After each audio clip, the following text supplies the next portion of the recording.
kita menambahkan beberapa titik besi-besi stek tuh sahabat PU nih, seperti ini nih. Jadi kita bor dinding sebelah, kemudian kita tancapkan pembesian untuk stekan-stekan. Nah, seperti ini nih. Tuh, kita bor dindingnya, kemudian kita tanam pembesian stek, dan kita ikat dengan tulangan besi kolom yang kita suntikkan, sahabat PU.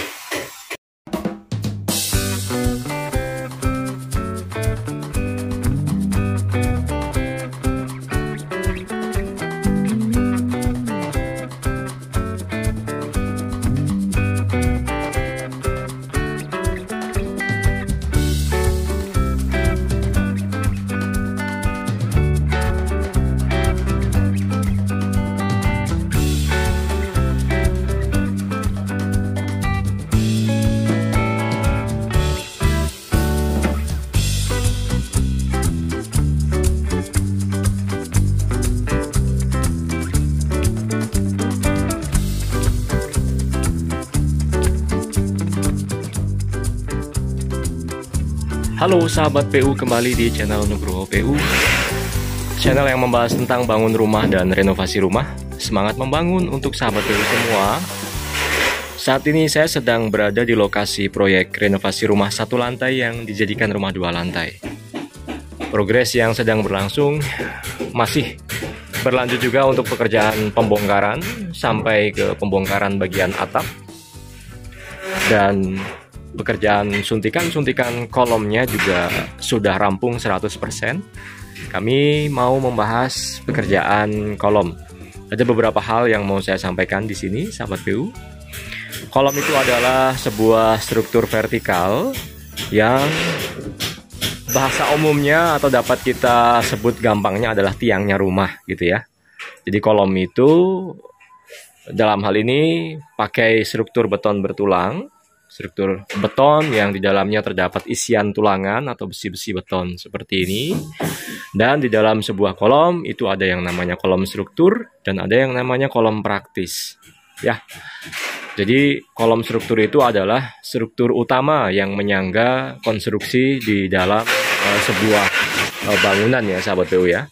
Dalam hal ini kolom struktur di proyek ini adalah yang ada di depan ini. Ini merupakan kolom suntik. Jadi kolom yang ditambahkan, baik itu pondasi footplate di bawahnya maupun kolomnya itu sendiri itu ditambahkan.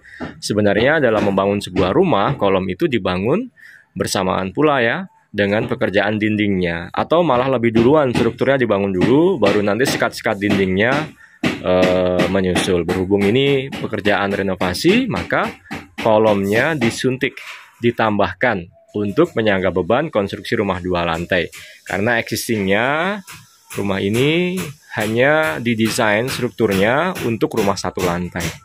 Ya, jadi kolomnya atau tiang rumahnya itu perlu tiang yang baru sahabat PU. Nah dalam hal ini di depan ini adalah kolom struktur, yang mana yang perlu diperhatikan dalam sebuah kolom struktur itu dimensinya tentu nggak bisa kita main tebak-tebak ya sahabat PU ya. Jadi harus dihitung dulu sesuai dengan pembebanan yang berada di atasnya.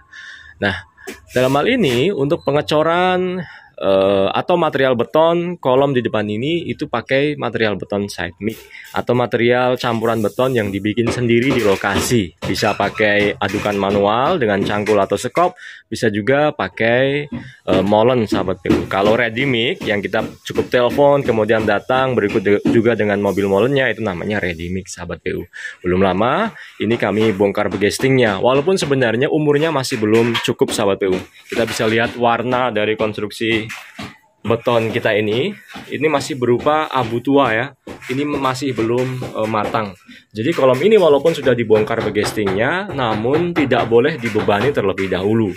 Salah satu mensiasati untuk penghematan begesting di lokasi proyek.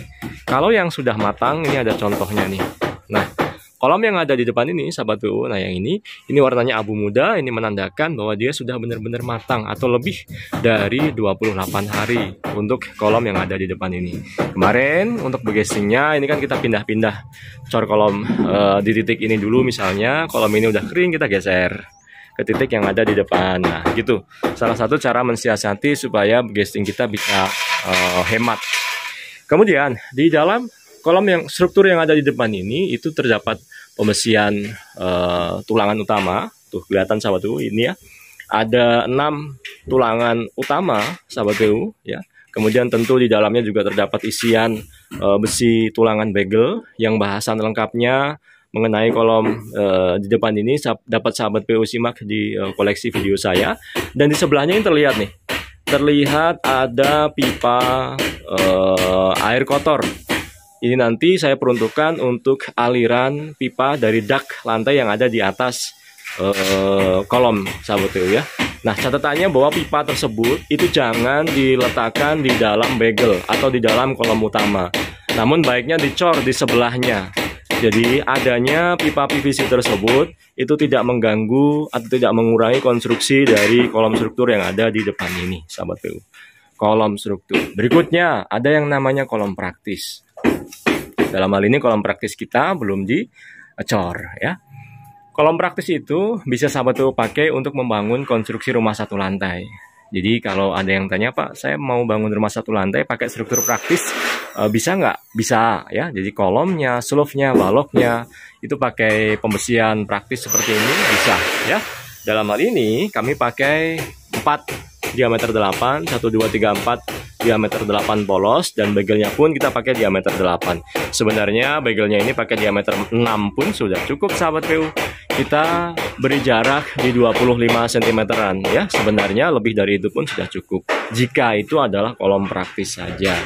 Nah, dalam hal ini kolom praktis kita ini dulu penyusunannya adalah dia menumpang pada posisi slope ya. Jadi di bawah ini ada slope ya. Di bawah ini ada slope, di bawah sini ada slope, dan kita tidak bangun langsung. Kita tidak bangun langsung ditanam besi tinggi-tinggi gitu ya, sampai ke atas kemudian diikat dengan pembesian slope, tidak. Tapi ada besi stekannya dulu sahabat PU. Nah, ini dia nih.